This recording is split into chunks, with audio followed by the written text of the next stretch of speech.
Hello everybody, welcome to my channel judiciary Prabhav. और हम कर रहे हैं JDA act, Jaipur development act 1982।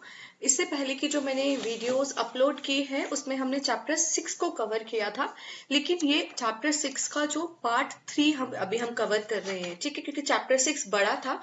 Section 29 से लेकर इसमें सेक्शन 37B तक है, तो सेक्शन 36 तक हमने कवर कर लिया है। और अब हम करेंगे सेक्शन 37, 37A और 37B कवर, ठीक है। 3 सेक्शन हम करने वाले हैं। अब देखिए, जो सेक्शन 30 बेसिकली जितने इंपॉर्टेंट थे वो मैंने कवर करा दिए हैं। ये 2 सेक्शन भी इंपॉर्टेंट है, एक बार इसको पढ़ लेते हैं। जैसे कि अब बात की गई है सेक्शन 37 में रिकवरी ऑफ एक्सपेंसेस, ठीक है, क्योंकि जब हमने सेक्शन 36 और 35 पढ़ा, ठीक है, तो हम बात कर रहे थे कुछ ऑथराइज डेवलपमेंट और कुछ अनऑथराइज डेवलपमेंट है, ठीक है। तो कुछ अनऑथराइज डेवलपमेंट है तो अब उसको रिमूव करा रहे हैं, ठीक है, उसको रिमूव करा रहे हैं या फिर उसको स्टॉप कर रहे हैं, ठीक है, सील कर रहे हैं। कुछ ऑथराइज डेवलपमेंट भी थी, ठीक है। अब बात कर रहे हैं कि अभी एक्सपेंसेस की रिकवरी कैसे की जाएगी, जैसे 32 में बात की गई थी जब आप अनऑथराइज डेवलपमेंट को रिमूव कर रहे थे, ठीक है। तो उसमें जिस एक्सपेंसेस की बात की गई थी उनको आप रिकवर कैसे करेंगे, तो एनी एक्सपेंसेस, ठीक है, इनकर्ड बाय द अथॉरिटी। जैसे सेक्शन 32 में कोई अनऑथराइज डेवलपमेंट हुई है तो जेडी ने उसको रिमूव कराया। अब रिमूव कराने में जेडी के जो पैसे लगे, ठीक है, अब उसके लिए क्या होगा, उसके लिए जो भी पैसा लगा है, अब वो पैसे तो लिए जाएंगे ना, अथॉरिटी तो वो पैसे लेगी। तो उस अथॉरिटी जो पैसे रिकवर करेगी वो कैसे करेगी, 32, 33, 34, 35, 36, ठीक है, ये याद रखना है। 32 से लेकर 36 तक जो भी एक्सपेंसेस हुए हैं उनको कैसे रिकवर किया जाएगा, shall be considered a sum due to the authority, की अथॉरिटी को पैसे देने की, पर्सन को अथॉरिटी को पैसे देने हैं, ठीक है, एट फॉल्ट और the owner of the land और प्लॉट, ठीक है, कि जो पर्सन था वो फॉल्ट पर था या फिर जो ऑनर है प्लॉट का या लैंड का वो भी फॉल्ट पर है, इसलिए अथॉरिटी को पैसे देने हैं, ठीक है। क्योंकि हमने देखा था डिमोलिश करनी पड़ रही है अनऑथराइज डेवलपमेंट को, है ना। तो इन सब चीजों के लिए अब खर्चा जो लगा है जेडीए का वो तो आपको देना पड़ेगा। अब हम बात करते हैं the expensive shall be recovered. अब रिकवर्ड कैसे हो रहे हैं, तो as arrear of land revenue, ठीक है, कैसे हो रहे हैं, यह खर्च जो है, ये जो एक्सपेंसेस है, जैसे कि भूमि राजस्व बकाया के रूप में वसूले जाएंगे, ठीक है, अरियर ऑफ लैंड रेवेन्यू, ठीक है। ये एक इंपॉर्टेंट सेक्शन है, इसको टिक कर लेना। और सेक्शन 37 के आगे आप लिख लेना, क्या लिखेंगे सेक्शन 37 के आगे, अरियर ऑफ लैंड रेवेन्यू, ठीक है। देखिए, मैं आपको एक बात बताती हूँ, मैं खुद हर एक चीज को नोट डाउन करती हूँ, ठीक है। अगर आप ये वीडियो देख रहे हैं तो बेयर एक्ट को लेके बैठना, ऑल्दो मैंने बेयर एक्ट का जो भी जस्ट लिख दिया है, लेकिन आपको साथ साथ ऐसे लिखना चाहिए जैसे मैं लिखती हूँ ना, आप देख रहे होंगे अभी जैसे मैंने साथ के साथ लिखा है, आपको भी लिखना चाहिए। क्योंकि अभी जब हम बोल रहे हैं, चीजें समझ रहे हैं, अभी तो याद रहेगी, थोड़ी देर बाद जब हम इसको रिवाइज करेंगे कुछ दिनों बाद तो भूल जाएंगे, इसलिए इसके सामने रखेंगे तो क्विक रिविजन हो जाएगी। ऑल्दो मैं जब एक बार पूरा हमारा एक्ट खत्म हो जाएगा तो मैं फिर एक क्विक रिविजन भी कराऊंगी जिसके अंदर मैं शॉर्ट में इंपॉर्टेंट पॉइंट्स बताऊंगी, ठीक है। अब देखिए, सेक्शन 37 के हम एमसीक्यूज करते हैं। एक्सपेंसेस जो है सेक्शन 37, वो कैसे आप उनको कैसे इनकर कर रहे हैं, ठीक है। तो जो सेक्शन 37 के तहत खर्च किसके द्वारा किए जा रहे हैं, तो कौन यहाँ पर एक्सपेंसेस इनकर कर रहा है, अथॉरिटी। और अथॉरिटी मतलब जयपुर डेवलपमेंट अथॉरिटी। एक क्वेश्चन ये बताइए, जयपुर डेवलपमेंट अथॉरिटी की बात मतलब डिफाइन उसको कहाँ किया है, सेक्शन 2 के सबसेक्शन 3 में, ठीक है। बोला जेडीए मतलब अथॉरिटी मतलब जेडीए, फिर क्या बोला कि भाई जेडीए को जो आप इंस्टीट्यूट करेंगे वो सेक्शन 3 में करेंगे। जेडीए को इंस्टीट्यूट कहाँ कर रहे हैं आप, सेक्शन 3 में कर रहे हैं। फिर जो जेडीए है उसके क्या काम होंगे वो कहाँ लिखा है, सेक्शन 16 में लिखा है। जेडीए के फंक्शन कहाँ लिखे हैं, सेक्शन 16 में लिखे हैं। फिर जो जेडीए है उस वो कुछ क्या कहते हैं, मास्टर डेवलपमेंट प्लान के तहत कुछ सिविल सर्वे करेंगे, फिर ऑपरेशन, ये सब चीजें है ना। फिर वो सारी चीजें कहाँ लिखी है, 21, 22, 23 में अगर आप देखेंगे, है ना, 24 में भी है। फिर उसके बाद इस तरीके से हमें क्या करना है, लिंक करके पढ़ना है। तो सेक्शन 2 सबसेक्शन 3 में अथॉरिटी की बात की गई है, उस अथॉरिटी को सेक्शन 3 में स्टैब्लिश किया जा रहा है जेडीए को। इसका वर्क क्या होगा ये सेक्शन 16 में बताया है और सेक्शन 17 में बताया है कोई भी डेवलपमेंट करना है तो जेडीए की परमिशन लेनी पड़ेगी। ठीक है, सेक्शन 37 पे थे, अब पहुंच गए कहाँ? देखिए ऐसे ही लिंक करके पढ़ेंगे तो हमें याद भी होगा। अब रिकवरी कैसे करेंगे इस एक्सपेंसेस की, जैसे कि अच्छा रिकवरी ऑफ आप इस किससे जो रिकवर कर रहे हैं, तो जो पर्सन इन डिफॉल्ट है उससे रिकवर कर रहे हैं। रिकवरी जो है इज ट्रीटेड एज, ठीक है, आप वसूली किस रूप में करते हैं? अरियर ऑफ लैंड रेवेन्यू, भूमि राजस्व बकाया। ठीक है, सेक्शन जो कवर्ड किए गए हैं सेक्शन 37 के अंदर। हाँ, यही मैं पॉइंट आपको बता रही थी कि इसके अंदर जो सेक्शन कवर किए गए हैं सेक्शन 37 के अंदर, वो है सेक्शन 32। ठीक है, सेक्शन 32 और सेक्शन 33। ठीक है, और सेक्शन 34। ठीक है, और 35, 36। एक बात याद रखना, सेक्शन 31 को इंक्लूड नहीं किया गया है। क्यों? क्योंकि सेक्शन 31 में पेनल्टी वर्ड यूज हुआ है, पेनल्टी। अनऑथराइज डेवलपमेंट की आप क्या ले रहे हैं, आप क्या कर रहे हैं, पेनल्टी ले रहे हैं, इसलिए उसको as arrear of land revenue में रिकवर नहीं किया जाएगा। किसको रिकवर किया जाएगा? उस अनऑथराइज डेवलपमेंट को जिसको आप रिमूव कर रहे हैं 32 के अंदर, स्टॉप कर रहे हैं 33 के अंदर, कंपोजिशन कर रहे हैं 33 के अंदर, 34 के अंदर रिमूवल कर रहे हैं। ठीक है, 34 ए के अंदर सील लगा रहे हैं, या 35 के अंदर ऑथराइज डेवलपमेंट को रिमूव कर रहे हैं। ठीक है, या फिर 36 के अंदर 32, 33, 34, 35, 36, या फिर जो 36 के अंदर जो लेआउट करना था आपको या सब डिविजन करना था, उसकी सैंक्शन लेनी थी, और अगर आपने ऐसे नहीं किया तो इन सब के अंदर जो एक्सपेंसेस इनकर किए हैं जेडीए ने, ऐसे रिकवर किए जाएंगे जैसे कि अरियर ऑफ लैंड रेवेन्यू। याद रखना 31 नहीं है, क्योंकि 31 में पेनल्टी की बात की गई है। ठीक है, उसके बाद हम करते हैं पर्पस क्या है सेक्शन 37 का। सेक्शन 37 का पर्पस ये है कि भाई जो हमने खर्चा किया है अब हम उसको वसूलेंगे। जो जेडीए ने खर्चा किया है अब जेडीए उसको वसूलेगी। ठीक है, उसके बाद एक्सपेंसेस कैन बी रिकवर्ड। कैसे किए जा सकते हैं एक्सपेंसेस रिकवर्ड? ऑप्शंस नहीं भी पढ़ोगे तो भी आपको पता है कि एक्सपेंसेस को कैसे रिकवर किया जा सकता है। तो एक सेकेंड, एक्सपेंसेस को रिकवर कर रहे हैं हम किससे? ओनर से भी कर सकते हैं, या जो पर्सन इन डिफॉल्ट है उससे। देखिए इसमें दोनों वर्ड इसलिए यूज हुआ है, जैसे कि सोचो कोई प्रॉपर्टी है ना, उस पे टेनेंट रह रहे हैं और उन्होंने कुछ काम कर दिया, तो पर्सन इन डिफॉल्ट वो हो गए, या फिर जिसकी प्रॉपर्टी है वो उसका ऑनर। ठीक है, उससे भी रिकवर किया जा सकता है। फिर लीगल नेचर क्या है रिकवरी का, कैसे करेंगे? जैसे अरियर्स है, जैसे बकाया है। और सेक्शन 37 क्या इंश्योर करता है कि जो एक्सपेंसेस रिकवर्ड किए हैं, एक्सपेंसेस रिकवर्ड फ्रॉम जो रिस्पॉन्सिबल पर्सन है, जो उस चीज के लिए जिम्मेदार है, ठीक है, जो डिफॉल्ट में है, वो एक्सपेंसेस अंडर सेक्शन 37 किससे लिंक है? 32 से 36। सेक्शन 37 किससे डील कर रहा है? Recovery of expenses. ठीक है, ये हमारा खत्म हो जाता है सेक्शन। उसके बाद है section 37A, provision of rain water harvesting. Very important aspect of this act. अब हम कर रहे हैं सेक्शन 37A। याद रखिएगा सेक्शन 37A, ठीक है, इसको इंसर्ट किया गया है 2001 में। ठीक है, सेक्शन 37A, और हम आगे सेक्शन 37B पढ़ेंगे। इसको हमें इंसर्ट किया है कब? 2010 में। याद रखना 2010 में, क्योंकि जब मैंने आपको सेक्शन 33A पढ़ाया था, ठीक है, सेक्शन 33A पढ़ाया था, तो वो किस अमेंडमेंट से ऐड हो रहा था? वो हो रहा था 2001 के अमेंडमेंट से ऐड। उसके बाद जो 34A था और हमारा जो 37A है और 37B है, वो हो रहे हैं 2010 के अमेंडमेंट से ऐड। ठीक है, आप क्या कीजिए, आप अपने बेयर एक्ट के सामने लिख लीजिए। लिख लेंगे ना तो भूलेंगे नहीं। ठीक है, जैसे कि 33A है, ठीक है, अब 33A के आगे आप लिख लीजिए 2001 के अमेंडमेंट से ऐड हुआ है। 34A है, उसको लिख लीजिए 2010 के अमेंडमेंट से।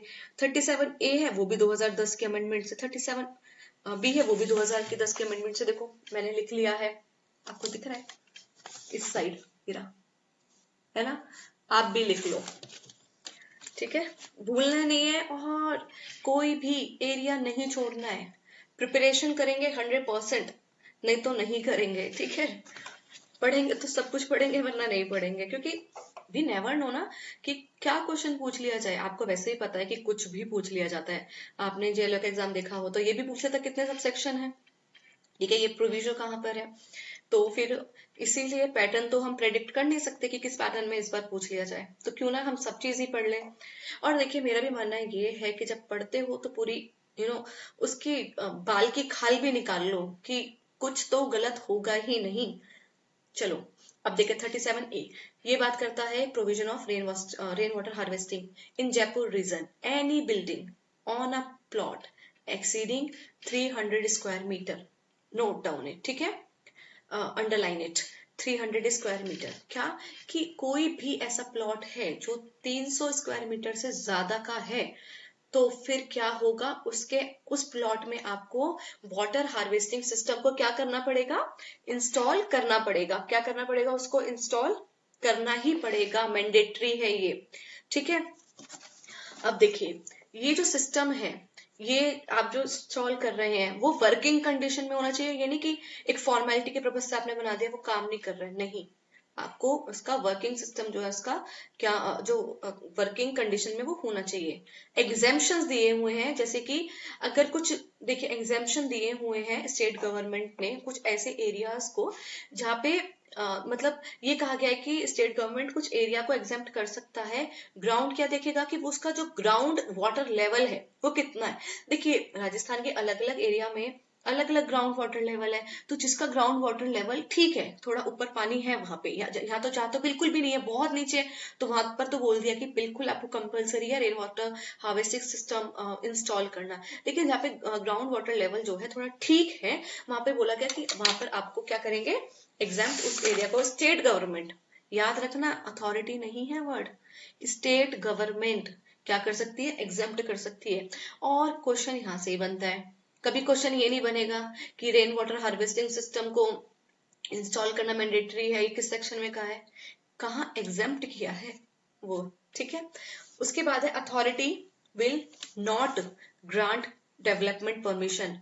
देखिए परमिशन कौन ग्रांट कर रहा है, अथॉरिटी। किस केस में ग्रांट नहीं करेगी परमिशन, अनलेस जब तक आपने रेन वाटर हार्वेस्टिंग सिस्टम ठीक है अपने साइट प्लान और मैप में इंक्लूड नहीं किया है। तो जो आप परमिशन मांगने गए थे ना सेक्शन 17 के अंदर डेवलपमेंट के लिए परमिशन, आप कहाँ अप्लाई कर रहे थे, सेक्शन 17 में तो कर रहे थे। देखो मैं आपको एक बात बताती हूँ, मैं इतना सिंप्लीफाई तरीके से इसलिए पढ़ाती हूँ, बार बार रिपीट इसलिए करती हूँ कि आप ना लिंक करने लग जाओ चीजें, कि जैसे यहाँ पे लिखा है authority will not grant development permission, तो हम परमिशन के लिए अप्लाई कहाँ कर रहे थे, तो हम सेक्शन 17 में तो अप्लाई कर रहे थे।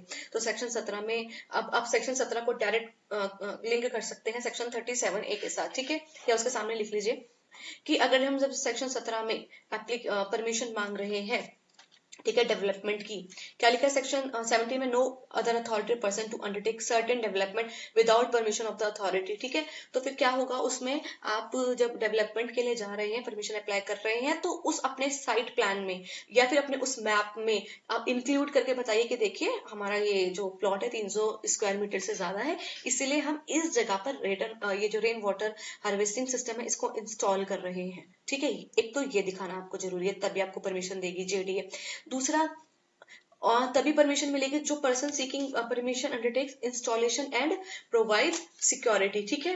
फिर जो पर्सन सीक कर रहा है परमिशन, वो इस इंस्टॉल को फिर कराए भी, ठीक है, साइट मैप साइट प्लान में तो इंक्लूड करे ही करे, साथ में फिर उसको इंस्टॉलेशन कराना भी पड़ेगा और सिक्योरिटी भी प्रोवाइड करानी पड़ेगी।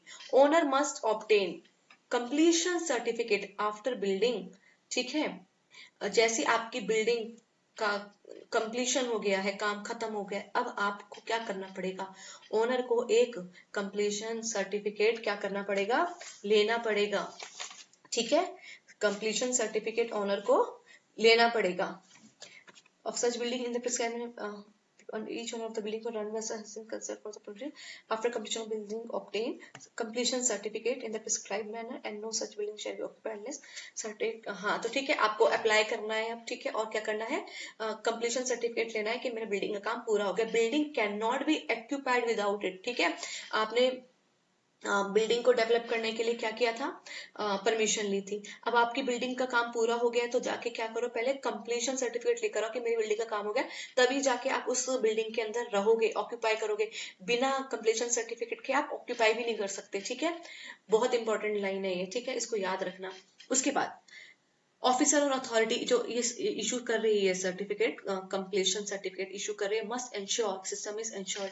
अब क्या होगी जब बिल्डिंग का काम कंप्लीट हो गया, अब वो कंप्लीशन सर्टिफिकेट लेने आए हैं लोग, तो अथॉरिटी जाके देखेगी, है ना, वो इंश्योर करेगी कि अब हम सर्टिफिकेट आपको तभी देंगे कि पहले देख लें कि ये रेन वाटर हार्वेस्टिंग सिस्टम आपने इंस्टॉल तो किया है, साथ के साथ ऑपरेशनल भी है, जो हमने ऊपर पढ़ा था कि वर्किंग कंडीशन में है भी या नहीं, ये चेक करेगी, ठीक है। और अगर ये दोनों चीजें काम हो जाता है तो फिर इशू कर देगी कंप्लीशन सर्टिफिकेट, ठीक है। उसके बाद है ऑफिसर अथॉरिटी। ऑफिसर या अथॉरिटी जो इशू कर रही है certificate must ensure system is, हाँ ठीक है, तो हमने पढ़ लिया। फिर violation of this section is considered unauthorised development. अब देखो हमने एक चीज पढ़ी थी, अभी हमने देखा 32 के अंदर 31 से लेकर, है ना, अनऑथराइज डेवलपमेंट की बात की गई। अनऑथराइज डेवलपमेंट का मतलब होता है कि आपने सेक्शन 17 के तहत आपने परमिशन नहीं ली डेवलपमेंट के लिए और आप डेवलपमेंट करने लग गए, ठीक है, आप बिल्डिंग बनाने लग गए। तो इसमें कहा गया कि जब आप अगर ये रेन वाटर हार्वेस्टिंग सिस्टम को नहीं इंस्टॉल कर रहे हैं, ऐसा माना जाएगा कि आपने अनऑथराइज डेवलपमेंट की है। एग्जाम्पल, आपने सेक्शन 17 के अंदर अप्लाई किया कि हमें डेवलपमेंट करनी है, सेक्शन 17 में आपको डेवलपमेंट के लिए अप्लाई करने के लिए परमिशन भी मिल गई, लेकिन आपने क्या किया, ये रेन वाटर हार्वेस्टिंग सिस्टम को इंस्टॉल नहीं किया, तो अब ऐसा माना जाएगा कि आपने अनऑथराइज डेवलपमेंट की है। और आपको ये बात पता है कि जब अनऑथराइज डेवलपमेंट होती है तो हमने सेक्शन 32 में भी पढ़ा, 31 में भी पढ़ा। 31 में हमने क्या पढ़ा कि पेनल्टी लग जाएगी, ठीक है, पेनल्टी लग जाएगी अगर आप अनऑथराइज डेवलपमेंट कर रहे हैं। और सेक्शन 32 में हमने क्या पढ़ा था कि अगर अनऑथराइज डेवलपमेंट किए तो उसको रिमूव भी किया जा सकता है, ठीक है। और अगर हमने सेक्शन 33 में देखा कि अनऑथराइज डेवलपमेंट को स्टॉप भी किया जा सकता है, रिमूव। अब देखिए यहाँ पे रिमूवल होगा क्योंकि बिल्डिंग तो ऑलरेडी कंप्लीट हो गई है ना। और जो आप सेक्शन 33 देखेंगे वो कंपोजिशन मतलब कंपाउंड की बात कर रहा है ना, प्रशमन की बात कर रहा है। 34 में जो टेम्पररी डेवलपमेंट है उसके रिमूवल की बात कर रहा है, और समरी भी रिमूवल कर सकते हैं, ठीक है। 15 दिन में अगर आपने ये टेम्पररी जो अनऑथराइज डेवलपमेंट है इसको इस पे स्टेप नहीं लिया तो फिर अथॉरिटी खुद ही आके उसको रिमूव कर देगी, नोटिस भी नहीं देगी। इसको बोलते हैं समरली इसको क्या करना, रिमूव करना, ठीक है। फिर 34A में हमने पढ़ा सील भी कर सकते हैं अनऑथराइज डेवलपमेंट को। तो अब देखिए अनऑथराइज डेवलपमेंट है तो क्या क्या हो सकता है, रिमूव भी कर सकते हैं, ठीक है। और क्या कर सकते हैं, इसका कंपोजिशन भी हो सकता है, और क्या हो सकता है, इसको सील भी किया जा सकता है, ठीक है। और फिर जब ये सब चीजें हो जाएगी तो कैसे रिकवर किया जाएगा, जो एक्सपेंसेस इनकर हुए हैं जेडीए में, ऐसे जैसे अरियर ऑफ लैंड रेवेन्यू है, ये बात कहाँ की गई थी 37 में हमने अभी पढ़ा। फिर 37A, ठीक है, provision of rain water harvesting, कि आपको अगर 300 स्क्वायर मीटर से ज्यादा आपका प्लॉट है, ठीक है, तो फिर आपको रेन वाटर हार्वेस्टिंग सिस्टम अपने साइट और प्लान में, ठीक है, क्या करना पड़ेगा, दिखाना पड़ेगा, ओके, आपके साइट प्लान में और मैप में दिखाना पड़ेगा, है ना।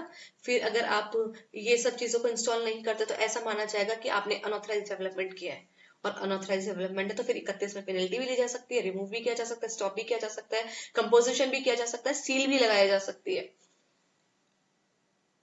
फिर no permanent public water connection is allowed unless completion certificate is produce. Completion certificate नहीं है, पानी का कनेक्शन नहीं मिलेगा, ठीक है। इसका मतलब कि कितना जरूरी है आपको ये कंप्लीशन सर्टिफिकेट लेना, ठीक है।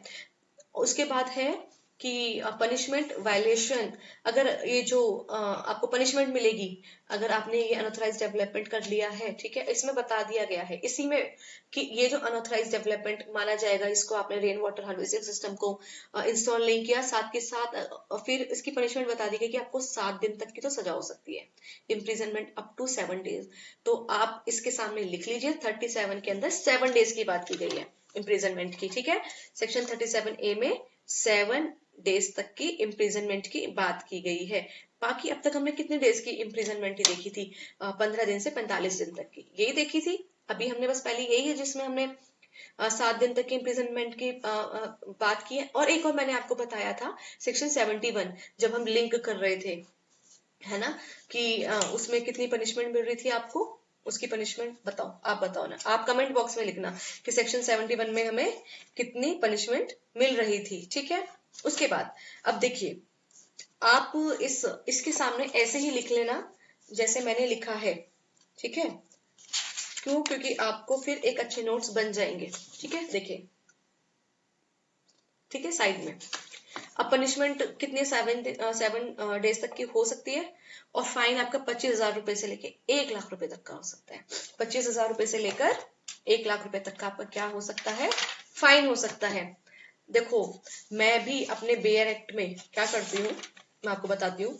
जो भी इंपॉर्टेंट चीजें होती है ना, बेयर एक्ट का इंडेक्स होता है ना, बेयर एक्ट का इंडेक्स वहां पे इस तरीके से लिख लेती हूँ। मैं आपको बताती हूँ, जैसे अभी कुछ इंपॉर्टेंट चीजें हैं तो जैसे ये लिखी है ना, ये सब तो आप भी ऐसे लिख लेना ताकि कोई गलती ना हो। तो कितना देखा हमने, 7 डेज का इम्प्रिजनमेंट मिल रहा है अगर आप नहीं कर रहे हैं, और 25 के से लेकर मतलब 25,000 रुपए से लेकर 1 लाख रुपए तक का क्या है आप पर जुर्माना लगाया जा सकता है, ठीक है? अब इसकी एक एक्सप्लेनेशन है, एक्सप्लेनेशन से भी क्वेश्चन पूछा जा सकता है। देखो, ये कितना बड़ा सेक्शन, अगर आप देखेंगे सेक्शन 37A बहुत बड़ा है, लेकिन उसका जिस्ट अगर आपने इतना कर लिया तो आपका सेक्शन 37A कंप्लीट है, ठीक है? अब देखिए, इसमें बताया गया कि रेन वाटर हार्वेस्टिंग जो हमारा है उसमें बताया गया कि इसका मतलब क्या है कि रेन वाटर हार्वेस्टिंग सिस्टम जो है इंक्लूड करेगा अपने अंदर स्ट्रक्चर्स को, रूफटॉप को और अंडरग्राउंड, ठीक है? अगर आप रूफटॉप पे कर रहे हैं या अंडरग्राउंड टैंक्स बना रहे हैं, है ना, to collect rain water for domestic use और ग्राउंड वाटर रिचार्ज, ठीक है? तो ये सब चीजें, चलिए एमसीक्यूज करते हैं। सेक्शन 37A अप्लाई किस पर होता है? बिल्डिंग जो वो प्लॉट, ठीक है, जो 300 स्क्वायर मीटर से ज्यादा है। रेन वाटर हार्वेस्टिंग जो है, ठीक है, रेन वाटर हार्वेस्टिंग सिस्टम जरूरी है, ठीक है? ये अमेंडमेंट किस अमेंडमेंट से ऐड किया गया है? तो 2010 की अमेंडमेंट आई, उसके बाद से रेन वाटर हार्वेस्टिंग सिस्टम को क्या किया गया, मैंडेटरी कर दिया गया। एग्जेम्पशन कौन दे सकता है? एग्जेम्पशन स्टेट गवर्नमेंट दे सकता है। अलाउ कौन कर रहा है, परमिशन कौन दे रहा है रेन वाटर हार्वेस्टिंग सिस्टम को इंस्टॉल करने की? JDA. Building can be occupied without, क्या आप building can be occupied without completion certificate, without security, without rain water tank या विदाउट परमिशन? देखिए, हमने अभी पढ़ा building can not be occupied, can't है, ठीक है? कंप्लीशन सर्टिफिकेट के बिना आप इसको प्रवेश नहीं कर सकते। किसके बिना? किसके बिना आप भवन में प्रवेश नहीं कर सकते? किसके बिना भवन में प्रवेश नहीं कर सकते? कंप्लीशन सर्टिफिकेट के बिना, ठीक है? Building can not be occupied without, okay. Violation of this section, अगर आप वायलेशन कर रहे हैं सेक्शन 37A का, तो उसको क्या माना जाएगा? Unauthorised development.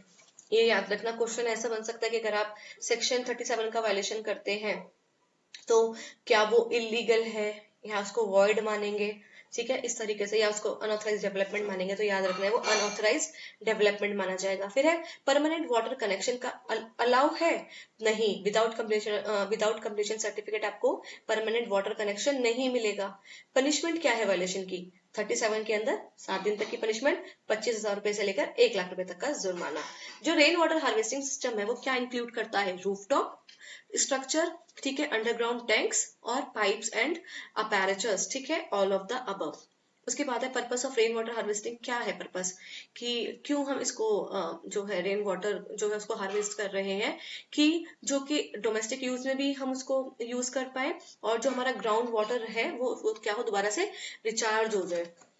हमने ये रेन वाटर सिस्टम को जो है इंस्टॉल इसलिए किया है क्योंकि हमारा जो ग्राउंड वाटर का जो लेवल है वो बहुत कम है, इसलिए फिर हमें उसको दोबारा से रिचार्ज करना है।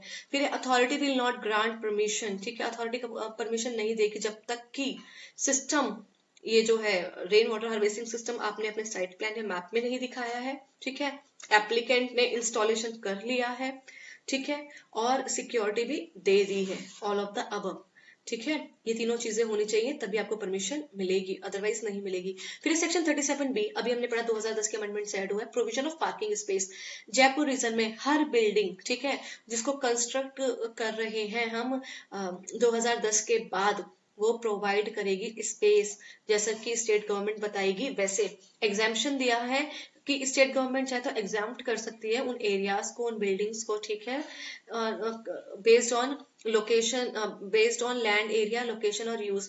अब कोई प्लॉट ही बहुत छोटा सा है, ठीक है, तो उसमें थोड़ी ना आप पार्किंग स्पेस बना सकते हैं, तो फिर उन जगहों को एग्जाम्प्ट किया जा सकता है। देखा जाएगा कि लैंड का एरिया कितना है, लोकेशन का है, पतली सी गली है, बेशक से वो लैंड एरिया ज्यादा है बट उसमें गाड़ी जा ही नहीं पाती है कार आपकी, तो फिर उसमें पार्किंग स्पेस देने का क्या फायदा। तो ये सब चीजें देखेंगे, इसलिए फिर एग्जाम्प्ट भी किया जा सकता है। फिर है authority will not grant development permission, ठीक है, अथॉरिटी कब तक परमिशन नहीं देगी, जब तक आपने पार्किंग स्पेस को अपने साइट प्लान एंड मैप्स में नहीं दिखाया है। और जब आप परमिशन ले रहे हैं, ठीक है, परमिशन ले रहे हैं, तो आपको क्या करना पड़ेगा, परमिशन जो आप पार्किंग है उसको प्रोवाइड कराना पड़ेगा और सिक्योरिटी को फर्निश करना पड़ेगा, जैसे कि अभी हमने रेन वाटर हार्वेस्टिंग सिस्टम में पढ़ा था, ये 2 कंडीशन थी तभी आपको परमिशन मिल रही है, यहाँ पे भी सेम ऐसा है।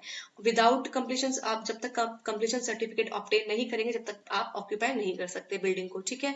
फिर है ऑफिसर जो इशू करे सर्टिफिकेट, वो एंश्योर करे कि पार्किंग स्पेस है, और अगर आपने इसका वायलेशन कर दिया, ऐसा माना जाएगा आपने अनऑथराइज डेवलपमेंट की है, और अगर आपने और आपको वाटर का कनेक्शन भी नहीं मिलेगा, पानी का कनेक्शन भी नहीं मिलेगा, और आपकी जो पनिशमेंट है वो 7 दिन तक की हो सकती है, और 25,000 रुपए से 1 लाख रुपए तक का जुर्माना हो सकता है, दोनों चीजें मिल सकती है, ठीक है। अब आप ये बताइए 37A और 37B में कोई प्रॉब्लम है आपको, ठीक है। जो 37A बात कर रहा था रेन वाटर हार्वेस्टिंग सिस्टम की, और 37B बात कर रहा था पार्किंग स्पेस की, दोनों के अंदर सेम प्रोविजन है, हर चीज सेम है, ठीक है, कोई डिफरेंस नहीं है, ठीक है, कोई भी डिफरेंस नहीं है।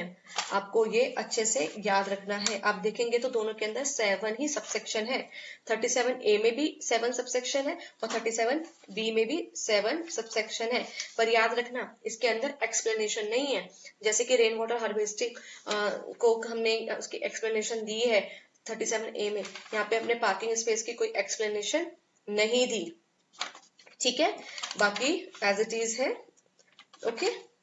एक और चीज है जो आप मार्क कर लेना, वो यहाँ पर इसमें नहीं है, कि जब आप 37A पढ़ेंगे तो उसके सबसेक्शन जो 5 है उसमें बात की गई है कि any development of land in Jodhpur region made और continued in contravention of the provision of this section shall be deemed to be unauthorised development. तो यहाँ पे अनऑथराइज्ड डेवलपमेंट की बात की गई है, वो कौन से डेवलपमेंट लैंड की बात की गई है, जोधपुर रीजन की।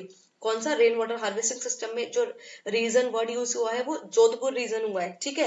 लेकिन यहाँ पे जो सबसेक्शन 5 है, ठीक है, सबसेक्शन 5 है, सेक्शन 37B का, उसके अंदर जयपुर रीजन वर्ड यूज हुआ है। सॉरी, मैं आपके पास बेयर एक्ट है, उसमें जोधपुर वर्ड लिखा होगा, ठीक है, क्या लिखा होगा, जोधपुर वर्ड, उसको काट लो, वो जयपुर वर्ड है। हाँ, सेक्शन 37A का जो सबसेक्शन 5 है उसके अंदर जोधपुर वर्ड लिखा है। अगर आपके पास ये परीक्षा दीप का, अगर आपके पास पब्लिकेशन है परीक्षा दीप का, उसमें ये मिस्टेक है, इसी को करेक्ट कराना था, क्योंकि हम तो जयपुर रीजन की बात कर रहे हैं, तो हम जोधपुर में कहाँ पहुंच गए, ठीक है। तो इसको आपको करना है जयपुर रीजन, ठीक है, ये रहा वर्ड 37A में, ठीक है, सबसेक्शन 5 आप देखिए इसमें लिखा है जोधपुर रीजन, ठीक है, ये एक एरर है, इसको आपको ठीक करना है, ठीक है। बाकी सेक्शन 37 का जो बी है उसमें सबसेक्शन 5 पे जयपुर वर्ड ही यूज हुआ। चलिए इसके एमसीक्यू करते हैं। तो सेक्शन 37B कहाँ अप्लाई हो रहा है, वो उन बिल्डिंग्स पे हो रहा है जो 2010 के बाद कंस्ट्रक्ट हुई है। पार्किंग स्पेस देना पड़ेगा, पार्किंग स्पेस मैंडेटरी है, यस, कब से 2010 के अमेंडमेंट के बाद, ठीक है। उसके बाद आगे बढ़िए।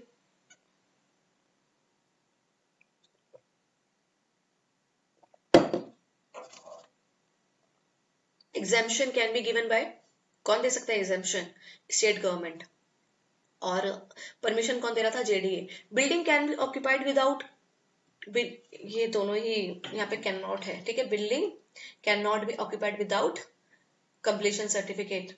उसके बाद है वायलेशन कर रहे हो इस सेक्शन का क्या माना जाएगा, unauthorised development. Permanent water connection allowed है विदाउट क्या कहते हैं कंप्लीशन सर्टिफिकेट, नहीं, permanent water connection not allowed without completion certificate. Punishment क्या है वायलेशन की, तो इसकी पनिशमेंट है इसकी 7 दिन तक की सजा, 25,000 से 1 लाख तक का जुर्माना। कंप्लीशन सर्टिफिकेट क्या इंश्योर करता है? वो ये इंश्योर करता है कि पार्किंग स्पेस है अवेलेबल है, ठीक है।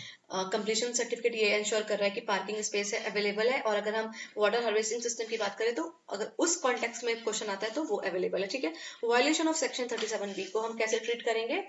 जैसे कि अनऑथराइज डेवलपमेंट है, अथॉरिटी ग्रांट नहीं करेगी परमिशन जब तक कि ये तीनों चीजें आप ना कर दें, ठीक है। इंक्लूड ना करें अपने साइट प्लान में पार्किंग स्पेस को, इंस्टॉल नहीं कर रहे हैं, ठीक है, या फिर आपने सिक्योरिटी फर्निश नहीं करी। अगर तीनों ही चीज नहीं करोगे तो आपको परमिशन नहीं मिलेगी। Okay, so that's all for today. आपका चैप्टर 6 कंप्लीट हो चुका है, ठीक है। चैप्टर 6 काफी इसमें काफी सेक्शंस थे।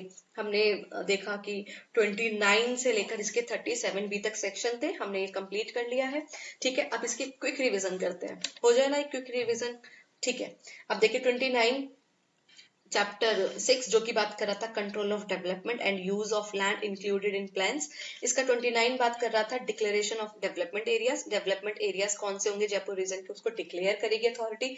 फिर क्या होगी, अब जो डेवलपमेंट एरियाज हैं उनको डिक्लेयर कर दिया गया है, तो जेडी के पास पावर है कि चाहे तो उसको रिवोक भी कर सकती है और मॉडिफाई भी कर सकती है उस परमिशन को जो डेवलपमेंट के लिए दी गई थी, ठीक है। उसके बाद अगर आपने अनऑथराइज डेवलपमेंट की है तो 31 में पेनल्टी लग जाएगी, ठीक है। या फिर 32 में जो आपने अनऑथराइज डेवलपमेंट की है उसको रिमूव किया जा सकता है। 33 में अनऑथराइज डेवलपमेंट है उसको स्टॉप किया जा सकता है। 33A में जिसको 2001 अमेंडमेंट से ऐड किया गया था, अनऑथराइज डेवलपमेंट है उसको कंपोजिशन किया जा सकता है, उसका प्रशमन किया जा सकता है। 34 में जो अनऑथराइज टेम्पररी डेवलपमेंट की थी, ठीक है, उसको भी रिमूव किया जा सकता है, ठीक है। और उसको समरीली भी रिमूव किया जा सकता है। दो चीजें हैं इसके अंदर। समरी रिमूव का मतलब ये है कि अब दोबारा नोटिस नहीं देंगे। जब आपको 15 दिन एक नोटिस दिया था कि 15 दिन के अंदर अंदर चले जाओ यहाँ से, आप नहीं गए, नहीं तोड़ा, नहीं रिमूव किया, तो अब हम 15 दिन बाद जब आएंगे तो आपको दूसरा नोटिस भी नहीं देंगे, समरीली उसको रिमूव कर देंगे। 34A ये 2010 से ऐड हुआ था।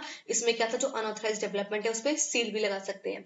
फिर था 35 में अब बात आ गई है हमारी ऑथराइज डेवलपमेंट। बेशक से डेवलपमेंट ऑथराइज थी, ठीक है, लेकिन अब जरूरत है, ठीक है, अब जरूरत है कि हमें उसको रिमूव करना पड़ रहा है, ठीक है। जरूरत है कि हमें उसको क्या करना पड़ रहा है, रिमूव करना पड़ रहा है, तो रिमूव किया जा सकता है। बताइए जो हम रिमूव कर रहे हैं यहाँ पे ऑथराइज डेवलपमेंट को, उसके लिए क्या ग्राउंड था कि in the interest of proper planning, ठीक है, in the interest of proper planning regard to the plan. जो प्लान है उसके प्रॉपर प्लानिंग के इंटरेस्ट में ही हमें जरूरत है कि आपकी जो ऑथराइज्ड डेवलपमेंट है उसको रिमूव किया जाए, ठीक है। दोनों को रिमूव कर सकते हैं, ऑथराइज अनऑथराइज। अनऑथराइज वाला हमने 31 से और 32 में देखा, और ऑथराइज वाला हमने 35 में देखा। 36 में हम बात कर रहे हैं कि अगर आपको सब डिविजन करना है प्लॉट का या कोई प्राइवेट स्ट्रीट बनानी है तो आपको सैंक्शन लेनी पड़ेगी, ठीक है, आपको मंजूरी लेनी पड़ेगी। 37 में हमने पढ़ा कि जो भी अभी तक हमने ये सब करा है, रिमूवल किया है जेडी ने, है ना,